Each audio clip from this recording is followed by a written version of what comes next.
પારસીઓના નવા વર્ષની ઉજવણી કરવામાં આવી। દૂધમાં સાકરની જેમ ભળી ગયેલ પારસીઓના નવા વર્ષમાં ભરૂચમાં વસતા પારસી સમાજ અને ભરૂચના આગેવાનો સમાજ દ્વારા એકમેકને શુભેચ્છા પાઠવી નવા વર્ષની ઉજવણી કરી। પોતાના ધર્મની રક્ષા માટે વતન ઈરાન છોડી દરિયાઈ માર્ગે આશરાની શોધવા નીકળેલા પારસીઓને આખરે ભારત દેશમાં આશરો મળ્યો હતો। ભારતમાં વર્ષો પહેલા ગુજરાતના સંજાણ બંદરે આવેલા પારસીઓ માટે આજનો દિવસ ખુશીઓનો દિવસ છે। ઈરાનથી સંજાણ બંદરે આવેલા પારસીઓએ પોતાને આશરો આપનાર સંજાણના રાણાને આપેલા વચન મુજબ પારસીઓ દૂધમાં સાકરની જેમ ભળી ગયા છે। આજે નૂતન વર્ષના પાવન અવસરે ભરૂચમાં વસતા શેઠના પરિવારના એરિક શેઠના સહિત પારસી બંધુએ આશત બહેરામ એટલે કે અગ્નિ દેવતાની પૂજા અર્ચના કરી હતી અને એકમેકને નવા વર્ષની શુભકામના પાઠવી હતી। ભરૂચના ધારાસભ્ય રમેશભાઈ મિસ્ત્રી, દિવેશ પટેલ, નરેશભાઈ ઠક્કર, ચેનલ નર્મદાના ડાયરેક્ટર અને ભાજપના સહિત શહેરના અગ્રણીઓ શેઠના પરિવારને નિવાસસ્થાને જઈ શુભેચ્છા પાઠવી હતી।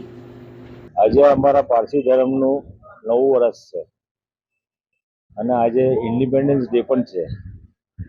આ એટલો શુભ દિવસ છે કે જે દિવસે દેશ આઝાદ થયો તે દિવસે અમને પારસીઓને અમારા ભાઈબંધ હિન્દુ કોમે અમને ભારતમાં રહેવાની જગ્યા 1400 વર્ષ પહેલા આપેલી હતી। આજે 1400 વર્ષ અમારે બી પૂરા થાય છે। ભારતને 80 વર્ષ પૂરા થાય છે।